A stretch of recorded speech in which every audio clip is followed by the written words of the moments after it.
whole squad is in the building. C-Dub, Bobby, Haize, we all in the building today. And we're going to talk about Khalil Herbert and D'Onta Foreman ranked as the 24th and 25th best running backs in the game. We're also going to talk about Colin Cowherd being a fucking idiot and now saying that the Bears should be a playoff team after shitting on us all goddamn offseason. And we're going to talk about Dan Orlovsky saying Cole Kmet is going to have a breakout year. We're going to get into all that and more on today's Chicago Bears Central.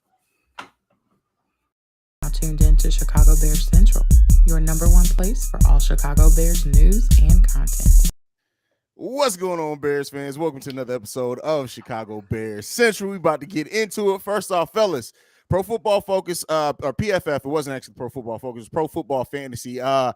Came out and listed the best running backs in the game.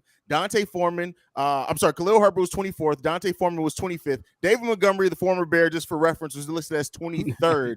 How you guys feel about these rankings, man? I guess I'm okay with the rankings. I guess they should have put a lot of things into context.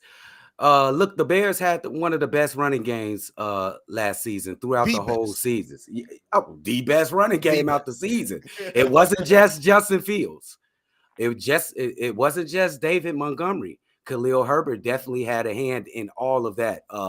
He averaged damn near 6.6 yards per game. I think it was 5.7. He was breaking tackles. You know, he run at the contact, which is surprising to me. But he had a high run at the contact average, which was surprising to me. But it's okay. You got to prove it. D'Onta Foreman, they didn't take it to question that they lost one of the best running backs in the game, and Christian McCaffrey. He came in and he did pretty good. He ran for 900 yards. So they could list whatever they want. So you just come in and show them what you can do the next season. That's it. Yeah. But I ain't mad at it. For me, at this point, for all the shade that keep coming to the team, it is what it is at this particular moment. I already know that they was going to put Breece Hall up there, but the crazy thing is he only played 7 games. And then J.K. Dobbins, they was going to put him up there. You know, he only played 8 games. These guys couldn't even play close to what the other guys was playing with, at least because, you know, injuries going to happen for these running backs. But Khalil Herbert and D'Onta Foreman played more games than these guys. And then when you look at players, because I looked at one of the rankings out there, they had Damian Harris above Khalil Herbert as well, which absolutely makes no sense because the man played 11 games and only got you 462 yards, and Khalil Herbert got almost 300 more yards than this guy in just the same games, just about. So it is what it is at this particular moment for me. The hate gonna keep coming, but once all these guys got a plan in the media until the Bears come out and punch somebody in the mouth, and then they got to make a decision on what they need to do. Back it up. Absolutely.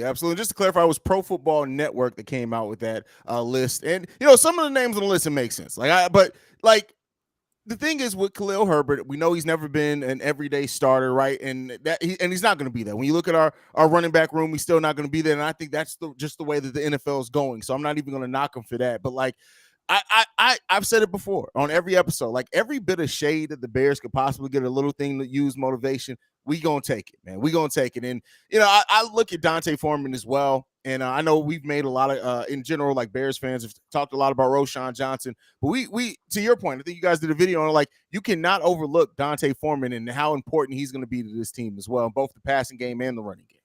Absolutely. Agreed. And it's easy to overlook him, D'Onta Foreman. You got Khalil Herbert, the incumbent, if you want to say. And you got everybody's excited about the kid, Roschon Johnson. So it's easy to look past him, but you bet not, because he might end up being the number 1 running back if you're going to ask me, and I got to tell you the truth. I'm just going with my heart with Roschon, but to tell you the truth, D'Onta looked like he might be the number 1, to tell you the truth, for sure. Listen, you can't knock it because that man, the combination of size and speed that he has, bro, is honestly ridiculous. And yes, like I said, I know I've personally, and I hold myself accountable, I've talked a lot about Roschon because he's young, he's the rookie, and he is the future of the running back position Absolutely. For the Chicago Bears.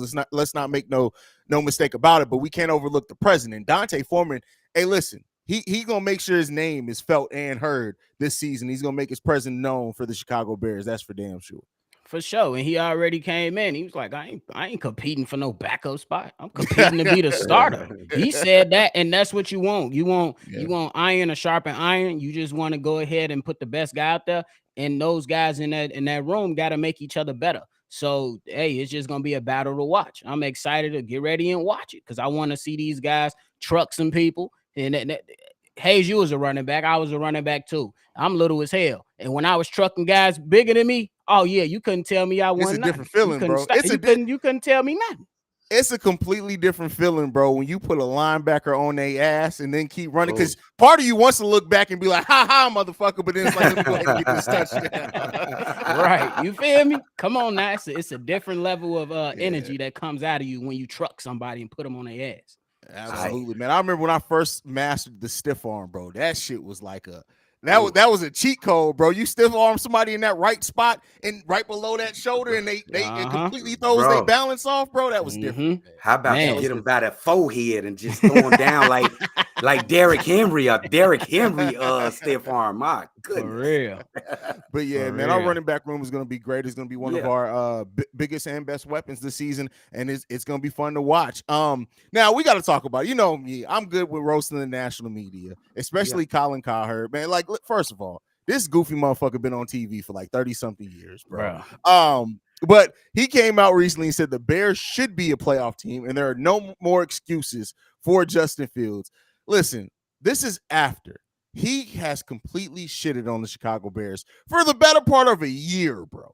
A year. He was one of the first people to call Justin Fields a running back rather than a quarterback. Now, all of a sudden, he got no more excuses. I hate the national media, fam. How y'all feeling about this? Khalil Herber, I'll be honest. I used to enjoy listening to Khalil Herber. It does seem like he pick and chooses his targets to pick on throughout his seasons up on his show. Like it's either Russell Westbrook, Derrick Rose, the Chicago Bears, Justin Fields. Because he's wishy-washy, because it seems like you guys got your quarterback. Justin Fields is amazing. And then 3 months later, he'll be like, damn, Justin Fields, y'all better go ahead and get Bryce Young. You better draft Bryce Young. Until now, Justin Fields, he better get to the playoffs. And you know what? I do agree with him in that take that Justin Fields, I think no more excuses, no more holding his hand. He needs to do something really positive. Playoffs will be awesome, but it got to be a positive season right here. I need like 10 wins. But you can never, they just making content, bro. They ain't making content, Khalil Herber looks like he's the type of motherfucker that he pays for motherfuckers use panties. He got a whole in the motherfucker, he just pays for used panties. I'm sorry, Bobby. Go ahead, man. Your thoughts, I was just gonna continue just to echo what Unc is talking about. At one point we seen Khalil Herber, and I preface it that I like some of his takes, not all of them, and that's with just about any content creator. You're gonna like some stuff, you're gonna dislike some stuff, and then there's gonna be some people that you really be like, bro, I never agree with anything this man says because he sounds like an idiot, But the thing is that you can't come out in one take and say you got your head coach, you got your GM, let's go Bears, or something along those lines, and then come out and say he's just not that good. He's a highlight. He's a highlight guy. We need to see him throw the ball more. But, and then he went on to mention that the Chicago Bears, that they were ranked, I believe, he always bring this up. The Chicago Bears were ranked 4th. The offensive line was ranked 14 by PFF. I'm like, bro, we watched the game, though. This is why we do like to reference the stats, because they help build your take, build your story. But we also go to, let's watch the game. Because you cannot tell me on just about 80 or 90% of the damn possessions in plays, Sam Mustipher was getting blown up play after play after play. Hence why they had to go and say, all right, Justin Fields, if it ain't that, just run, bro. Get out of there. Just run, bro. Just run wild. Because there was no way that you can keep this man upright behind Sam Mustipher, who was getting pushed back. And then he was out there making phantom blocks. He was blocking mug shadows, bro. It was go look at the film, bro. On some of those plays, he was blocking nobody. He'll be moving his hand. There's nobody there. That's why he ain't on the team no more. He blocking shadows, bro. So Like, that's why I always go, yes, look at the stats. They help tell the story, but they don't tell the entire story. What are your eyes saying? What does the film say as well? So I give it to him, but I wouldn't say it's playoffs a bust. Not right now. Especially with the team that they only won 3 games last season. Come on now. We at least gotta we definitely gotta be able to be an average team. Let's go 9-8 at the minimum. Yes, that's acceptable. You know what I'm saying? Yes. So I think it's steps to this. It's levels to this as well. And that brings us to the title of this episode. Like, is it playoffs or bust for the Chicago Bears this season? And it could be, and by that I even mean a wild card. But like, do the Chicago Bears have to get into the postseason this year for you guys to look at it as a success? I'm on the fence because in one way I'm looking forward to that, but he might have a great season. Justin Fields. We talking just Justin Fields, or we talking the whole team as a whole? I'm talking about the whole team, the Chicago Bears as a team. I'm gonna go ahead and say yes. Okay. I'm gonna go ahead and say I'm gonna put the pressure on. Let's not hold their hand. I'm gonna go ahead and say yes. I think we got plenty of talent. It's kind of unproven because we ain't seen it on the field. All we seen is practice on OTAs and the practice we had going on. But once we see it on the field and it looks okay, the preseason's on its way.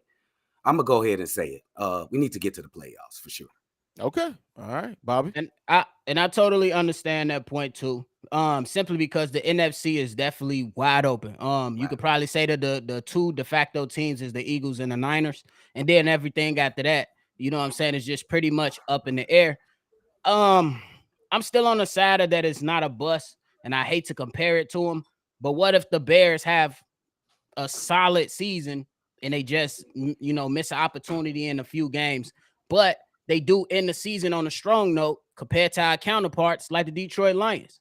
You know what I'm saying? Like, what if that at the end of the season, they struggle a bit, but towards that second half of the season, they just hit it hard, and some things just don't fall their way when it comes to the other teams, but they still play every single meaningful game, and they win some of those games and get themselves and keep themselves in a hunt. I would still say that's a successful season. You know what I'm saying? Because for the way, just finish off real quick, the way that the Lions, we got to get, speak facts when it is, the way that the Lions was able to close their season by beating the Green Bay Packers, who always had their numbers just like ours, bro, that was a step forward for them. Yeah. I don't know how much forward, but it was a step forward for them. Yeah. Before you go, Drip, I would like to say you got to adjust to the circumstance in the season. I would say I'm with you. Give them that you should be able to go to playoffs. But if you happen to struggle, just like you said, if you struggle in the beginning, and then in the beginning you overcome and have a great season, and you adjust to the circumstance, it's a good season. It's just different circumstances in that. Go ahead, Drip. My fault. No, you good. I since we came up with the topic list and stuff, like I've been going back and forth on this. I've probably switched my answer about 10 times. I'm not even going in front of you because in one hand, I look at how open the NFC North is, and I say like that's where we play most of our games. I say like, listen, we can go above 500 in our division, which I think is realistically possible. I at that point I look at it like as a wild card, you gotta kind of get in there. But then at the same time, we were 3-14 last season, and it's kind of unfair to say let's go from that to let's go to now you have to make the playoffs or it's a bust, because there's a lot of progression to be made between even a wild card and winning 3 games. Now the Bears, they tanked a couple of those games towards the end. There were a lot of games that they were close in as well. So I think that my expectation is at least like 8 or 9 games. And I do think that that's enough probably to get you a wild card. So by kind of that nature, I am going to say that it's not a bust, but I am saying that I am absolutely hoping that the Bears at least make it into the wild card. I think that's good for the development. I think that's good for Justin Fields to get a taste of what playoff football is like, to know what the preparation, how you need to go into that. And I think that also would indicate that over the season, the moves that we made worked, right? Like, and that puts, like we talked about before, yes, Justin Fields needs to progress this season. Luke Getsy has to as an offensive coordinator as well, right? But we got tons of questions. And so, with health, I think that's the thing too, relative health, because I don't think anybody's healthy in the NFL after week 2. Nobody's fully healthy except a couple of quarterbacks that don't get touched up. But other than that, like, you have to hope for progression from this team. And I'm going to say that here's what I'll say. I want this season to mean something. Meaning, by the end of the season, at least let's be fighting for a wild card position. Yes. Like let's Oh, let the last few games mean something. bro, So I'm I with go you with on that. that. I'm with In the y'all on case- that too. Mhm. Because Haize, you said something that's very important to be fighting for that wild card spot. Because most of us would probably agree that the NFC East is the stronger of the the stronger divisions Absolutely. within that NFC conference. But then if you're looking at the NFC South, okay, one win out of that. But if you're looking at the Bears compared to those teams, you'd be like, okay, the Bears are right in the mix with that. Then you look at the NFC West. I mean, the Niners, and then you got the Rams. They got a pretty good coach over there, some good pieces, but they still got to build that thing back up. So I think that is, and that's why Haize, when you said that you kind of flip flopping between the two, I understand it because you're looking at the rest of the teams within the NFC. You're like, man, how can the Bears not be in the mix, in the hunt for that wild card spot? It's crazy. Yeah. If I could tell you, if Justin Fields don't perform, and I'll tell you, the most pressure is on this kid. I love Justin Fields, bro. Yep. And I know, and I think he's gonna be great. Hey, but that Carolina pick, if they trash, you better perform, my guy. You better perform. Hey, Caleb will look good, bro. I'm telling you right now. Hey, listen. I still don't know how to people have asked that, and I've seen it in the comments. Like, I really don't know how to judge what that Carolina pick's gonna look like at all. And we shouldn't right now. It's still off season, but once the lights are on, that's where we'll start kind of being able to judge that. But like, I don't know why I have this feeling that we still gonna get a top 10 pick out of that, bro. Yeah, some nice quarterbacks coming up that's next. What's next the year, early bro. projection too that the Bears will be picking in the top 10. That's the early projection, the super early projection. So we'll see. We'll definitely see. And I ain't worried. I think he's gonna be great. But dude, get on your shit though. I'm telling you, Ryan Poles don't play. He don't play. And the last point I'm gonna make is if we look at the Jacksonville Jaguars, Trevor Lawrence, they didn't have a good start, but Trevor Lawrence had to find his way and find his rhythm. And in that second half, he took off to win the division. Took off to win the division. So you never know. It might just be a little slow start, and then boom, they hit the ground running, or it all clicks, comes together, because preseason and training camp is totally different from the actual season.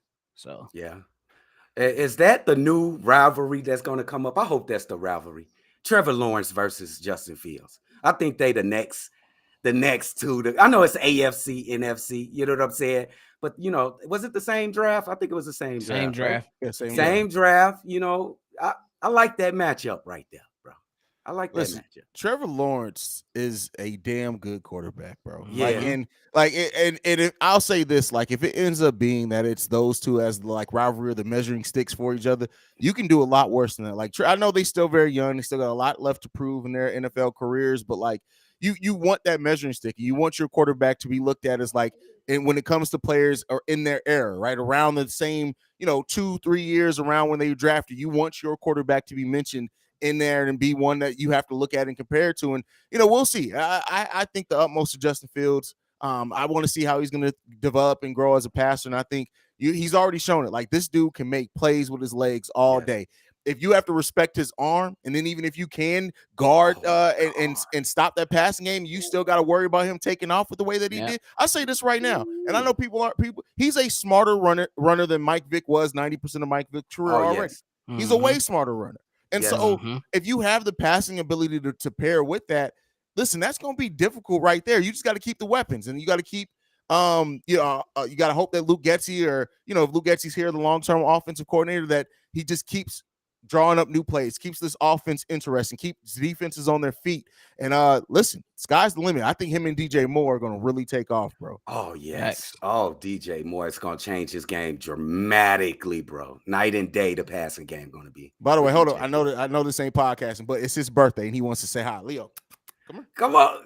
Hey, Leo. Hey, Leo. Happy birthday, Leo. Happy birthday, my guy. Right. Big dog. For real. Motherfucking 88 pounds of nothing but muscle, bro. It's crazy. Bro, We got solid. some good dog yak for you, big dog. He's finna get his big ass bone and some doggy ice cream when I'm done with this. So That's all he won't. But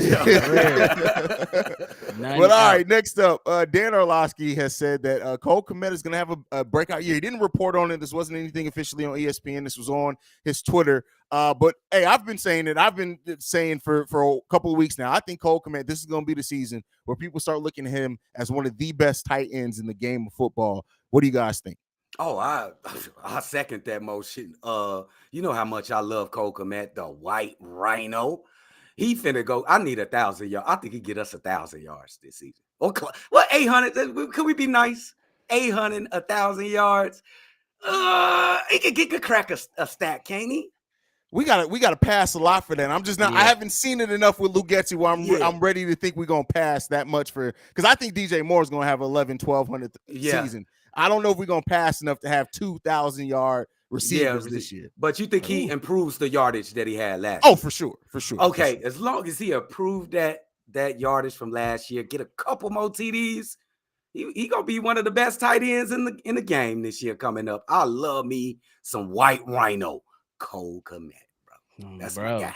That sound like the newest strain, if y'all catch my drift. if y'all come out with a white rhino strain, we need our dick. Right, we suing the shit out y'all. We gonna plug it. We just need a little bit of that kickback. That's all we're gonna say on that one. But I think it's time, man. I think it's time for him. I think it's time for Justin Fields and all these guys to just continue to grow. Take that step forward. This guy has been a part of tight end university for the last few seasons, and we seen what it did for him last year. Now he can go ahead and get around some of those better tight ends again. He could just go ahead and continue to take that step forward. And honestly, shout out to Dan Orlovsky, former Detroit Lion. Hey, it was crazy when you ran out the end of the backfield, but you've been throwing a lot of love to Chicago, so shout out to you for real. Man, don't that say a lot, bro? He from Detroit. He'll be talking about the Detroit Lions like he's. You know something I realized the other day, and you know Don Burr, right? Biggest Detroit Lions fans that we know. Realize what his name is backwards, right? Burr down. Oh, hey, that's he's low-key a Bears fan, bro. That's he's low-key in the closet. He's low-key a Bears fan, bro. I just had to put that together. I'm like, wait a second, bro. Wait a second. Crazy. Wait, what we doing here, bro? Ultimate troll. And that's why he be in every single Chicago Bears YouTube channel, bro. I had to think about it. I'm like, his name's Don. Wait a second, Don Burr. Burr, that. You ain't slick, bro. You ain't slick. For real. But Cole Kmet's stats last season: all 17 games played, 50 receptions, 69 targets, 544 yards with 7 touchdowns. I agree. I do think that he can get double-digit touchdowns this year. I will say that. Yeah. The way that we used him in the red zone, us being improved, having a better offensive line, I say, well, the thing is, Robert Tonyan's there too, and Robert Tonyan's definitely going to be using it. So he may not get double-digit touchdowns just because of having an additional tight end out there that go in those 2 tight end sets. But Cole Kmet's going to have a big season this year. I agree. I'm gonna set that mark at 800 yards for sure. That's tight. That's effective. I think I think he gets that mark for sure. I definitely think they're gonna open this up. He getting about 75, 80 for sure. Oh, that's killer. Yeah, I agree with that. That's big time. I agree too. I think we're going to be in the red zone a lot more next season. And I think, like I said before, like just imagine this: there's a realistic world in which you have DJ Moore and Darnell Mooney out there in the red zone with Robert Tonyan and Cole Kmet and possibly D'Onta Foreman line up at halfback and Roschon Johnson at fullback. How do you stop? Red zone percentage got to go up. Red zone, it got to. You can't. It's too many weapons. Right. Yeah, and that's what we're talking about. You know, him, Kyle Hurts saying Justin Fields has no more excuses. Luke Getsy has no excuses. That's a better take. None. No excuses to show what you. We saw. Bobby said it so many times. There were so many opening drives where we're like, this motherfucker is a genius. Yes. And then as we go on through the game, it's like, hey, man, what happened? What happened after the opening drive? He fell asleep. What happened? Did Matt Nagy start calling plays for us again? But he has no excuses now. We need to see that consistent play calling. So yeah, absolutely. Man, That was a better he take. clocked out after the first drive. I'm telling you. He's like, all right, that's it's like enough. I'm he going spent the home. whole week leading up to the game. Like, I'm gonna come up with the perfect first drive ever. All right, what we're gonna do the rest of the drives? I don't fucking know, but we're gonna have a great first drive. You see him We on go- the we go- sideline texting Nagy like 2nd and 15. I mean, it also you can't keep your quarterback upright too. It's kind of hard to plan. So Yeah. you know. Yeah. So hopefully we see a lot better with that. Ultimately, like I think that this offense we're gonna see, and I want to always temper expectations. It's not gonna be right away. At least I'm not expecting it right away. But around week 4, week 5, watch how this offense starts coming together. That's all I'm gonna say. Agreed. And Swindle, I believe, posted in the comments saying that week 3 versus Kansas City will be a good measuring stick on how far back we is, because Andy Reid is a genius on offense. Then you got already an all-time great quarterback in Patrick Mahomes, and they know how to cook. We're gonna see a lot to see if the Bears know how to compete in the right ways against that team, a championship team. I hear what you're saying, but I think them young cornerback, the young defensive backfield gonna have a lot of trouble. That might be a kind of an ugly game. I hope it doesn't, but let's not put too much stock in that game. I don't want to put too much stock in that Kansas City game, bro. I don't. I feel where you're coming from. And we're at Kansas City that game too. Yeah, right? It's gonna be a tough outing. I think it's gonna be tough. I mean, it could. Hey, we can always be wrong. It's any given Sunday. The Chiefs lost to the Colts last year. I'm just saying. But anything can happen. But I think it's still gonna be good to see how does my team perform against one of the best teams. You know what I'm saying? And on the defensive side, Edmonds gonna be able to be a leader and be like, hey, we played these guys in some of the most meaningful games. This is what they're gonna do. This is what they like, and you can see how they're gonna come prepared. We're gonna see. Yeah, I agree with that. I agree. You can't overlook that at all. When you look at, since you guys brought it up, when you look at some of the measuring stick games on the schedule next year for the Bears, what are some of the ones that stand out to you? One of the ones I'm looking at big time is the Bills. I know it's towards the end of the season. I think that's what, week 14, I believe. I don't have it on the top of my head. I may be completely off on that one. But when we face the Bills this year, I'm definitely going to be locked in seeing how the Bears perform in that game. Absolutely. That's one of the top tier teams in the NFL. I agree with that one. But I'm going to go ahead into the first game. We got to beat Green Bay, bro. We got to, if we're going to start running. I'm mistaken. Pay no mind. Bills is actually preseason. See, that's why I said I didn't have the schedule up in front of me. Okay. Preseason. I'm tripping hard on that one. So there you go. There ain't no measuring stick. Preseason. There ain't no measuring stick. Take that and throw it away. Don't even worry about what I said. There. I was smoking that white Rhino. Don't pay me no attention. My country cousins say they've been doing that for a minute in the A. Hold on now.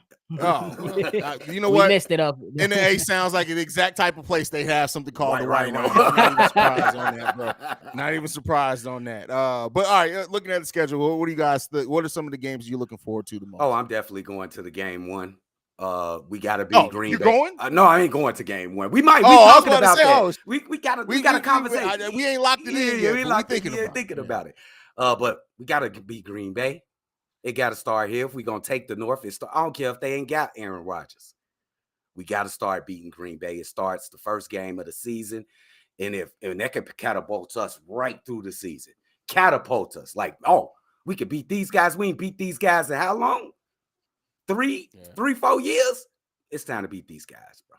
It's time to. And get rid of them. Put them in the rearview mirror. That's bro. good. I'm tired of them, bro. That's it. I feel you there. That's good.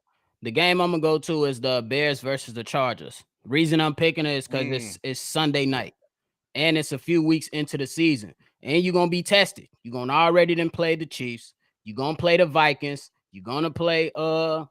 You got to get your lick back against those Commanders. But on Sunday night football, where the world is watching, against the Chargers, against who a lot of people got Justin Herbert up there, the Bears got to perform. The Bears have to perform on that, because now you can't go to, well, it's still early in the season. No, you got to start hitting. You got to start getting that pedal to the metal. So for me, that'll be where I'm gonna really start keying in on. It's right there, Sunday night, October 29th. It's going down against the Chargers. That's fair. Yeah, the Chargers game is going to be big. I mean, I really, Yeah, of course the Packers. That goes without saying. But really, when you look at it, every game that and the Chiefs, but every game we play in our division is highly important. Yeah. Oh yeah. Agreed. Everyone that we play in our division. Yeah. So can't overlook any of that. That's what somebody just I'll say this too. I don't want to overlook the Browns either. I know they may have a bad season, but like especially when you look at our defense and how the secondary is going to grow, they are absolutely going to attack Tyreek Stevenson as well. Yes. That's going to be an important game for us also. Yeah. Yes. Hey, first game we played Detroit Lions. It's time to put them in their place too. We up there. Say we the top favorites for the division. So for real, let's place them. You got Alman Raw coming up on his podcast talking about some of our wide receivers mid. Okay. Who? What? Okay. Did he say that? No, yes, I didn't even see that, bro. That would have been the leading content. Yeah, it was a while back. It was a little clip I had caught. The wide receivers, we can't even compare our wide receivers. He said that they only got one. He said the Detroit Lions got the best receiving core in the NFC North. The best receiving core in the NFC North. I mean, that's him betting on himself, I guess. Yep. But like, it's literally him and a bunch of question marks. That's it. Like, let's be real on this one. Like, it, bro. What we talking about, bro? I mean, if you feel like you're gonna elevate your people that much, the next one closest to you was Jameson Williams, and that motherfucker suspended. Yes, yes. So like, what we talking about? Is he top 5? He a top 5 receiver in the division, but he like 3-4. He not 1 or 2 because it's Justin Jefferson, DJ Moore, and then probably him. And that kid in the Green Bay is pretty good too. I like that kid. Christian Washington. Christian Washington right now for Amon St. Ra. I like Amon Ross St. Brown, whatever the fuck this nigga's name is. I'll tell you right now, y'all can have Chase Claypool and Darnell. Bring Amon Ross St. Brown to the Bears. I don't give a fuck. But what I'll say, he's not on the Bears. And what I'm gonna say right now, we about to put you on your ass. So don't even worry. Bro. Yes. I'm ready for it. The Detroit Lions talking so much shit, they bro. didn't even make the playoffs. Y'all not even roaring. Y'all purring right now. Shut the fuck up, bro. Like, not purring. Burn. Like some bitches. Shut up. That's funny, bro. But anyway, anything left, fellas, before we get up out of here, bro? Closer and closer, y'all. It's on this way, man. See me at training camp. I'm gonna get y'all some good content. Bear down. Oh, bro, we coming. Bear down. But hey, shout out to everybody in the chat. Miss Taylor, I see you made it on time, or did you not? She did. She did. She was here early. She was here early. Right, cool. So y'all listening now. So make sure y'all head on over to Shy Bulls Podcast and NBA Central. We humping over there, as the old school and the old heads used to say. And y'all make sure y'all hit my man's Haize up on all social media platforms at CEO Haize. Let's go, baby. Chicago up and Bird down, as y'all say. You already know. Make sure you follow the show at Shy Bear Central. You can send us any feedback, questions, comments, concerns, ChicagoBearCentral@gmail.com. Last, you want to leave a text message and our voicemail, 773-270-2799. We're the #1 spot for everything Chicago Bears related. Like Bobby just said, Chi-Town up, Bear down. Love you guys. Peace, y'all.